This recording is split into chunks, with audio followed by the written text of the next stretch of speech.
Hi, എങ്ങനെ വെട്ട് cake ഉണ്ടാക്കിയെടുക്കാൻ നോക്കാം. അതിനുവേണ്ടി 1 കപ്പ് മൈദ, 1/2 കപ്പ് റവ, ആവശ്യത്തിന് ഉപ്പുപൊടി, 1 സ്പൂൺ സോഡാപ്പൊടി, 1/2 സ്പൂൺ മഞ്ഞൾപ്പൊടി, ഇവയെല്ലാം കൂടെ നന്നായി ഒന്ന് മിക്സ് ചെയ്തിട്ട് മാറ്റി വയ്ക്കുക. 1/2 കപ്പ് പഞ്ചസാര, 4-5 ഏലക്ക രണ്ടും കൂടെ ഒന്ന് പൊടിച്ചെടുക്കുക. അതിലേക്ക് 2 മുട്ട പൊട്ടിച്ചൊഴിക്കുക. ഒരു ഫ്ലേവറിന് വേണ്ടിയിട്ട് ഇത്തിരി വാനില എസൻസും കൂടെ ഒഴിച്ചു കൊടുത്ത് നന്നായിട്ടൊന്ന് ബീറ്റ് ചെയ്തെടുക്കാം.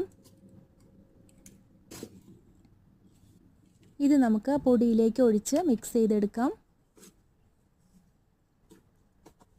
1 സ്പൂൺ നെയ്യ് ഒഴിച്ചു കൊടുത്തതിന് ശേഷം കുഴച്ചെടുക്കാം. നമുക്ക് കുഴച്ച മാവ് അരമണിക്കൂറോ 1 മണിക്കൂറോ റെസ്റ്റ് ചെയ്യാൻ വയ്ക്കാം. ഇവിടെ 1 മണിക്കൂർ റെസ്റ്റ് ചെയ്തിട്ടുള്ള മാവാണിത്.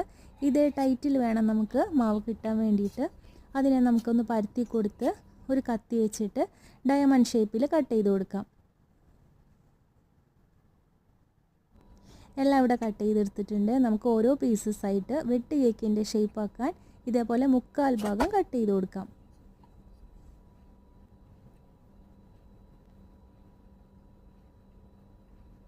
ഇനി നമുക്ക് ഫ്രൈ ചെയ്തെടുക്കാം. ഒരു ചട്ടി അടുപ്പത്ത് വെച്ചിട്ടുണ്ട്. അതിലേക്ക് വെളിച്ചെണ്ണയാണ് ഒഴിച്ചു കൊടുത്തിട്ടുള്ളത്. വെളിച്ചെണ്ണ നന്നായി ചൂടാകുമ്പോൾ നമുക്ക് ഓരോന്നായിട്ട് ഇട്ട് കൊടുക്കാം. എല്ലാം ഇട്ട് കൊടുത്തതിന് ശേഷം ഫ്ലെയിം വളരെ കുറച്ച് വേണം വയ്ക്കാൻ, മീഡിയത്തിൽ വേണം വയ്ക്കാൻ വേണ്ടിയിട്ട്. എന്നാലേ ഉള്ളിലേക്കൊക്കെ നന്നായിട്ട് വെന്ത് കിട്ടുള്ളൂ. ഇപ്പോൾ നമ്മളുടെ വെട്ട് കേക്ക് ഇവിടെ റെഡി ആയിട്ടുണ്ട്. നല്ല ടേസ്റ്റ് ഉണ്ടായിരുന്നു. ബേക്കറിയിൽ നിന്നൊക്കെ മേടിച്ച് കഴിക്കുന്ന അതേ ടേസ്റ്റിൽ തന്നെ നമുക്കിത് വീട്ടിലുണ്ടാക്കിയെടുക്കാം. ഇതേ ഇൻഗ്രീഡിയൻസ് തന്നെ യൂസ് ചെയ്യുകയാണെങ്കിൽ നമുക്ക് ബേക്കറിയിൽ നിന്ന് കിട്ടുന്ന അതേ ടേസ്റ്റിൽ നമുക്കിത് കഴിക്കാൻ പറ്റും.